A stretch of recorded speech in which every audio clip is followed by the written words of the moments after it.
Imbis na bigas ang pababayin, ang pinababa, shabu. Grabe!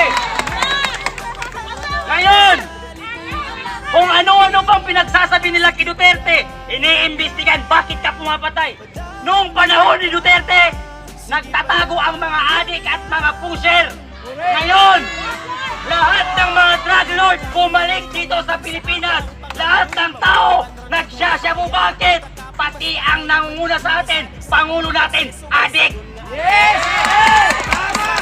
Kung sino ang galit kay Duterte, automatic na yan pag galit ka kay Duterte, pati ikaw, adik ka. Adik lang ang galit kay Duterte. Adik lang ang galit kay Duterte. Pati ang si Martin Romualdez na parang baboy. Kupal ka! Kupal ka para sabihin ko sa'yo. Pati yung asawa ni BBM na parang zombie kung maglakad. Pare-parehas kayong mga kupal.